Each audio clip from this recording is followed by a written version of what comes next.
Nouvel atelier donc sur, on va regarder spécifiquement vraiment les marchés à traiter. Alors c'est vrai que ce qui est important de se poser comme question, encore une fois, je vais revenir aux bases qu'on s'était fixé, c'est que nous on souhaite faire du scalping, on souhaite donc dégager un revenu. Par conséquent, on a besoin d'utiliser des outils comme on a pu en parler légèrement, comme le market profile, le carnet d'ordre, d'autres outils, les volumes, etc. Ce qui est important, c'est de se dire que finalement, comme le trading, c'est du commerce, et puis c'est des acheteurs, c'est des vendeurs, c'est un nombre de transactions qui sont effectuées. On a besoin vraiment d'avoir ces informations-là à notre disposition. Alors, il y a, je sais pas si, alors si vous avez déjà un petit peu traité sur les marchés, puis que vous avez déjà commencé à vous renseigner, vous avez dû certainement voir que on pouvait vous parler de forex, on pouvait vous parler de CFD, on peut vous parler de contrats futurs, d'options, etc. Et c'est vrai que au milieu de tout ça, des fois ça peut être un peu compliqué du coup de faire les bons choix. Alors c'est vrai que chaque marché a ses spécificités, peut nous délivrer certaines informations. Et du coup, quand je dis que nous, comme le trading c'est du commerce, donc des acheteurs, des vendeurs, un nombre de transactions, etc. Ben ça veut dire qu'en fait j'ai vraiment besoin d'avoir des informations qui sont transparentes. Quand je dis transparente, ça veut dire quoi? Ça veut dire que je peux avoir toutes les données du marché. Ça paraît peut-être évident quand vous l'écoutez, mais en réalité, ça ne l'est pas tant que ça. Si vous prenez par exemple le marché du forex, si vous traitez le marché du cash du forex, eh ben, vous n'aurez pas forcément toutes les données du marché parce que chaque broker, chaque banque a ses propres liquidités. Il y a des transactions qui se font hors bourse, d'accord, donc qui se font de gré à gré. Un simple exemple, si demain, par exemple, moi j'ai besoin si demain je voyage et que j'ai besoin d'échanger ma monnaie, donc mes CHF ou mes euros contre une monnaie locale, je vais aller dans un bureau de change et lorsque je vais faire ma transaction d'échange, elle sera pas forcément déclarée à la bourse, si je peux dire ça. Elle sera faite localement de gré à gré et du coup, elle aura pas forcément un impact sur les prix. Donc du coup, ça représente pas finalement la totalité de la monnaie ou la totalité des transactions. Alors maintenant, justement, moi, c'est ce que je vais avoir besoin. Plus je veux traiter, plus je veux trader, plus j'ai besoin des vraies informations. Le plus d'informations possible. En tout cas, qu'elles reflètent vraiment la réalité un maximum. Comme ça me permet vraiment d'être clair et de mettre en place des outils qui justement vont me permettre, d'accord, d'être rentable. Pour expliquer ça un peu mieux, voilà, c'est important qu'on essaie déjà de comprendre comment sont structurés un petit peu les marchés. Alors, euh, on va faire une image à peu près grosso modo. Quand dans le commerce traditionnel, par exemple, vous allez acheter, je sais pas, tiens, un stylo, d'accord. Admettons que vous alliez demain chez Office Word ou Bureau Cash, enfin bref, une société en tout cas de bureautique, et que vous achetez un stylo, quand vous passez à la caisse, vous avez plusieurs façons de l'acheter, d'accord. Soit je viens et puis j'ai l'argent cash. Dans ce cas-là, là ça veut dire quoi? Ça veut dire j'ai l'argent sur moi, je passe à la caisse, je paye le stylo, d'accord, et puis ce stylo-là, on me le donne tout de suite, et en échange, enfin, moi je donne l'argent, d'accord. Donc ça veut dire que je suis propriétaire tout de suite du stylo, parce qu'on me l'a donné en main propre, et puis en plus, je l'ai payé, d'accord. Ça c'est la façon la plus, ce qu'on connaît tous. La deuxième ensuite, ça serait quoi? Ce serait que je n'ai pas le cash, ok. Puis dans ce cas-là, je passe à la caisse, toujours de la même manière. Et puis là, par exemple, on fait une facture, d'accord, et puis je paye à 30 jours. Alors, quand on est particulier, on va dire, c'est pas forcément des façons de payer qu'on nous autorise. Mais par contre, quand je suis professionnel, moi je passe à la caisse, d'accord. Parmi vous, il y a certainement des indépendants entrepreneurs. bah, vous pouvez très bien passer à la caisse, vous n'avez pas l'argent, mais vous avez un compte ouvert chez la boutique en question. Et puis du coup, ben, eux, ils vous fournissent le stylo et vous fournissent une facture que vous pourrez payer dans 30 jours. Ça, c'est une autre méthode de payer, d'accord? Alors ça, comment on va appeler ça? Ça va s'appeler un contrat futur, par exemple, sur les marchés financiers. Alors ce qu'il faut essayer juste du coup d'arriver à travers cet exemple-là, essayer de se mettre dans la tête, bah, c'est que sur les marchés, on a donc toujours le produit. Ça, c'est ce qu'on va appeler du coup, euh, pardon, c'est ce qu'on va appeler nous en termes donc un actif, d'accord, ou un sous-jacent. Ça, c'est les choses qu'on va appeler. Nous, ce sera le produit, d'accord. Ensuite, ben, on a ce qu'on appelle simplement la façon de payer, d'accord, les méthodes de paiement, si je peux dire ça. Donc ça, ici, ce seront les méthodes de paiement. Et nous, sur les marchés financiers, c'est ce qu'on va appeler simplement les produits dérivés. Voilà. Ça, c'est des termes peut-être vous avez certainement déjà entendu, en tout cas, auxquels il faut vous familiariser. Et donc, bah nous, on va parler du coup de ces deux-là. Comme ça, vous savez tout de suite de quoi on cause. Ça veut dire que, ok, c'est possible que j'achète n'importe quoi dans la vie, mais ensuite, j'ai plusieurs façons de l'obtenir. Maintenant, il est où l'intérêt? Pourquoi on va aller plutôt vers l'un ou on va aller vers l'autre?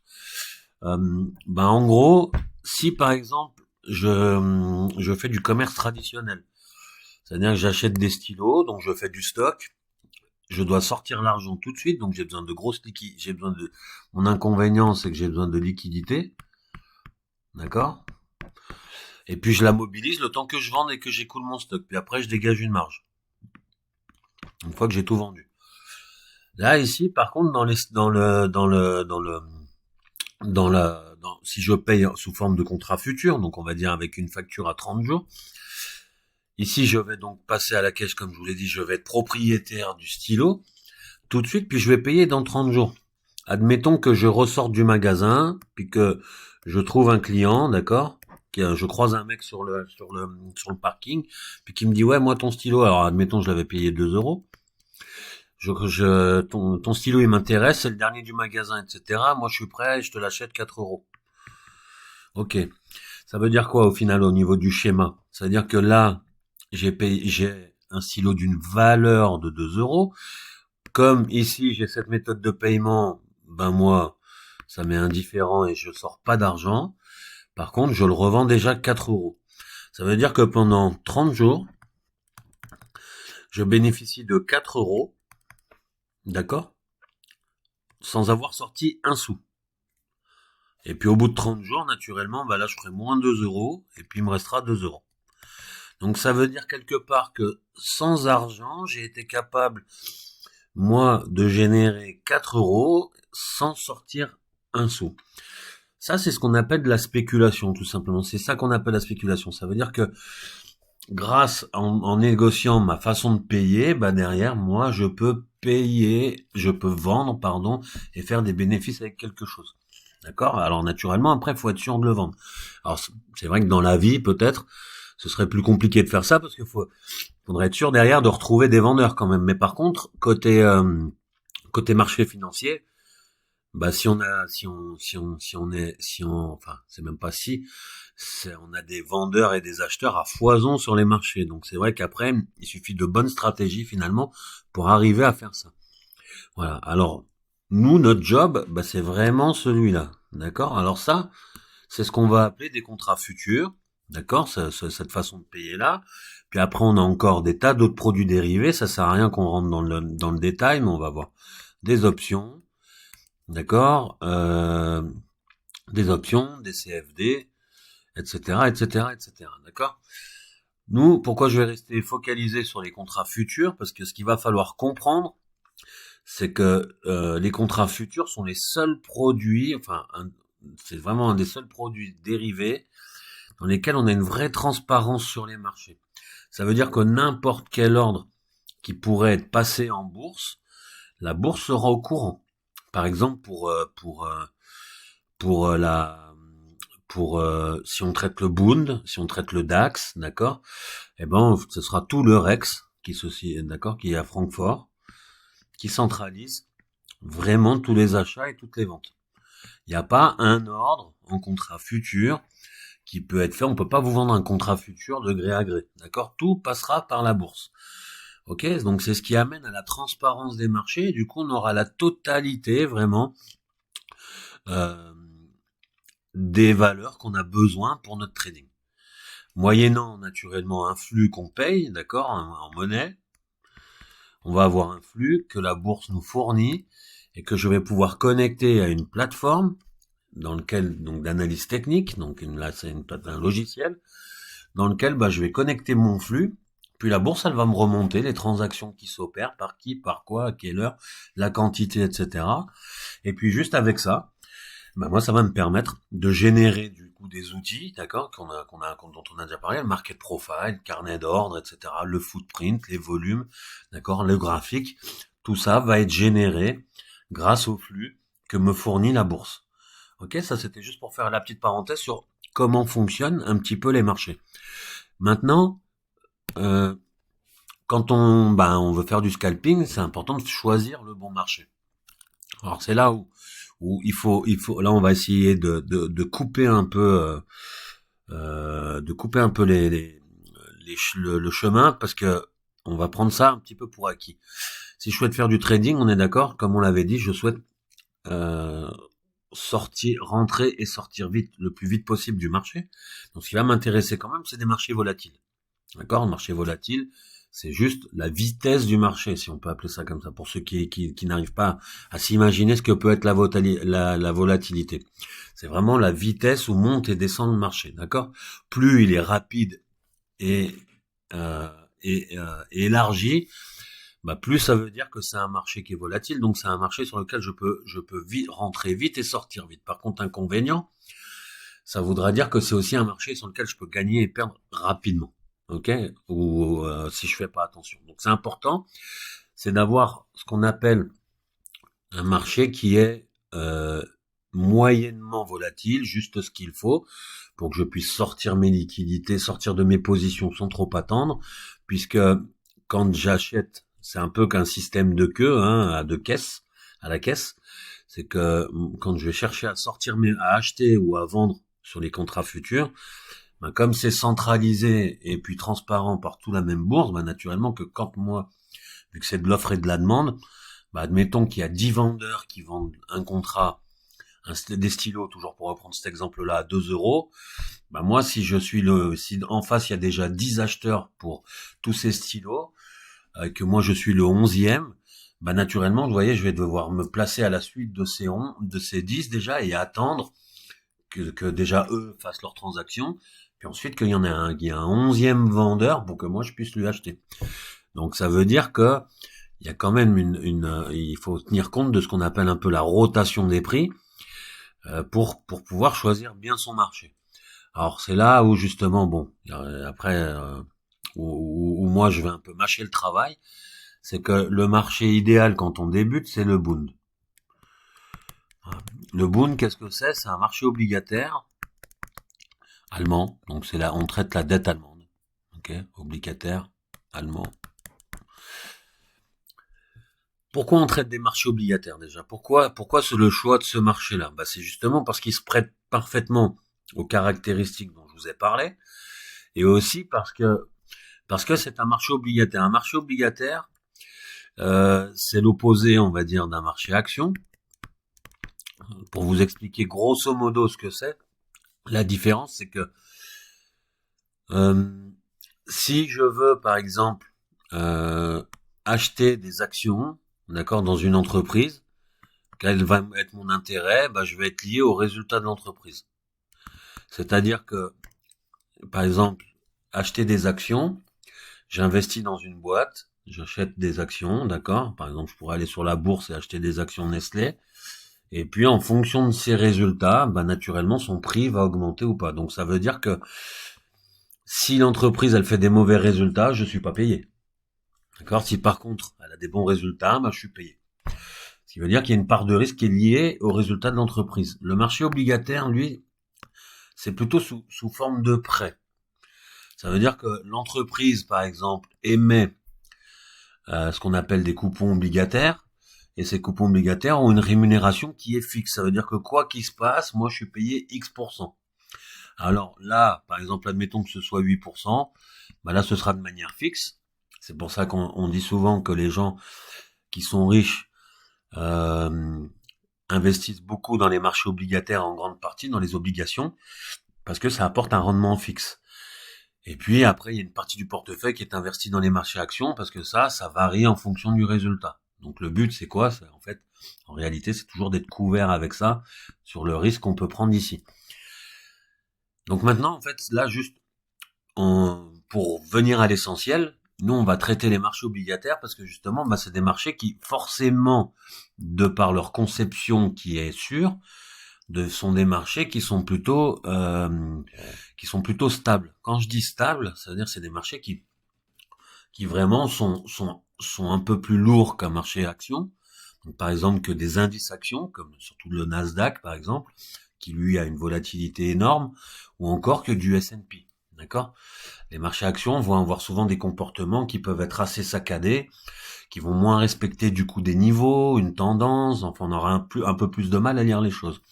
Sur les marchés obligataires, l'avantage c'est que justement, c'est des marchés que quand ils prennent un sens, qui commencent à prendre un sens, qui commencent à se retourner, ils vont prendre un peu de temps, puis ils vont aller. Donc du coup pour nous, on a le temps de mettre en place déjà des stratégies qui sont posées et très claires.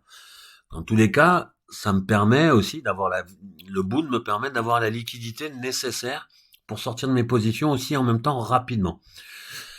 Le, le boon est un marché donc je dis qu'il est cyclique. Ça veut dire quand c'est cyclique, c'est assez, d'accord, en gros, c'est ça. Alors, vous pouvez regarder à long terme, c'est toujours un marché qui évolue. Faut pas oublier, c'est pas parce qu'on dit que c'est cyclique et puis que ça évolue de cette manière-là que c'est pas pour eux. Ça veut pas dire qu'on va rester toute notre vie dans les mêmes tranches de prix, non, loin de là. Puisque les prix doivent évoluer dans la vie, puisqu'on a, nous sur la planète, l'humain, on évolue, on est toujours plus, on a toujours plus de besoins, etc. Donc c'est nécessaire, c'est normal, en tout cas que les prix évoluent, parce qu'on aura toujours finalement une demande qui sera supérieure à l'offre. Donc des acheteurs, il y aura toujours un peu plus d'acheteurs sur les marchés en principe. Maintenant, c'est un marché qui quand même, voilà, va souvent repasser par ce qu'on appelle des points d'équilibre. Et ça, c'est intéressant parce que du coup, on arrive à positionner déjà des stratégies par rapport à ça. Le fait que ce soit un marché qui est équilibré, moi, ça va m'aider à mettre des stratégies en place le matin déjà. Ça, c'est déjà une première chose et du coup, ça va amener des comportements, des microstructures qui sont souvent semblables. Donc ça c'est plutôt des données techniques plutôt que des données purement fondamentales du marché. Maintenant, pour essayer de comprendre aussi comment ça fonctionne, moi quand je vais devoir acheter du Bund, je vais devoir comprendre combien me coûte un contrat, comment ça fonctionne. Alors, faut savoir qu'on a ce qu'on appelle l'initial margin. Alors, je vais vous le noter. L'initial margin, c'est la marge que nous demande le broker pour initier un contrat. Chaque jour, les marges changent parce que la volatilité change. Il est clair que si demain, par exemple, il y a vraiment des événements fondamentaux, des éléments macroéconomiques, comme je sais pas moi, une guerre, une récession, etc., qui sont dans l'air, et il y a peut-être des chances que du coup, les riches se disent, tiens, on va un peu plus du coup investir sur les marchés obligataires allemands pour réfugier un peu l'argent. Donc du coup, le marché, plus on va avoir de gens dessus, plus le marché va devenir lourd.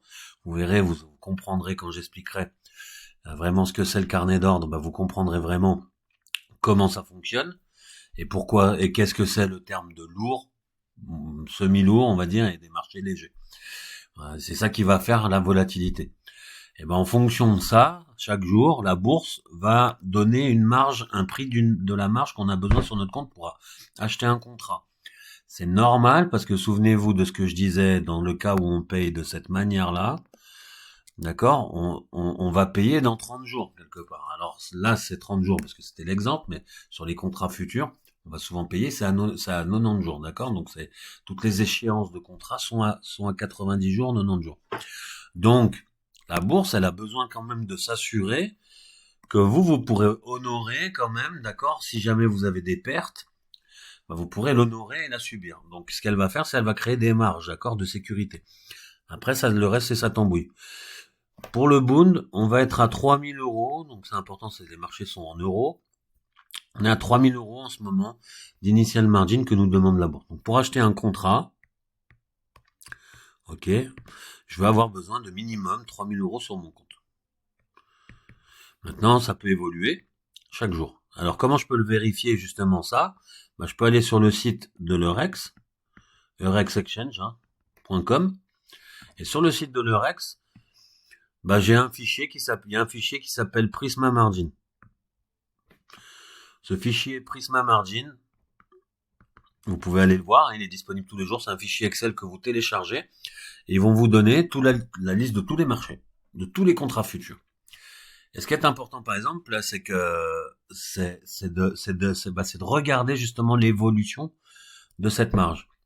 Parce que souvent, nous, ça va nous donner des indications sur, naturellement, la bourse est bien plus, souvent, un peu plus, bien mieux positionnée que nous, pour savoir comment peut se comporter le marché dans sa journée. Donc, du coup, c'est intéressant toujours de voir l'évolution, de la marge. Parce que si la marge augmente fortement, ça veut certainement dire que la bourse prévoit que le marché va être plus volatile. Donc du coup, moi, je peux intégrer ça dans mon risque et essayer de voir ce que ça peut donner. Et puis si au contraire ça baisse, bah, la bourse sera moins, le marché sera sans doute moins volatile. Donc du coup, on voit comment on peut adapter ses positions. Ok. Donc voilà. Donc là, c'était un peu pour vous parler du coup des marchés donc du coup des marchés qu'on traite. Donc ce qu'il faut retenir à travers cet atelier-là, il n'est pas très long, mais il est simple, mais c'est important de le comprendre. Moi, les marchés que je vous préconise, d'accord. Donc du coup, quand vous débutez, c'est le Bund, l'Euro-Bund, qui vraiment présente des stratégies, des comportements qui sont vraiment très lisibles, d'accord. C'est un marché que pour moi, si on ne sait pas traiter du Bund, on aura très peu de chances de savoir traiter les autres contrats. D'accord. Sachez que à Londres, il y a à peu près, allez, en tout cas entre 30 et 40% des échanges pendant la session européenne qui sont traités dans les trading arcades, c'est sur le Bund, d'accord. Souvent, même les traders professionnels vont observer les autres marchés, les corrélations, etc. Pour intervenir sur le Bund. D'accord? C'est pas parce qu'ils observent les autres marchés qu'ils interviennent sur cela. Non. C'est ils observent les liquidités, les flux, les transactions, etc. Ce qui se passe sur les autres marchés pour intervenir sur le Bund. Donc c'est un marché qui est très prisé. D'accord? Ça en plus, bah, vous savez que l'économie allemande, même si, alors après, on peut dire ce qu'on veut si on est d'accord avec ça ou pas, c'est pas grave, mais c'est quand même l'économie qui est prédominante en Europe, et c'est la base, et c'est là que se refuge sur les marchés obligataires allemands, c'est là qu'on se refuge essentiellement si on doit investir de l'argent. Ok. Donc voilà, bon, j'espère que cet atelier vous a plu, et puis je vous dis au prochain. À bientôt.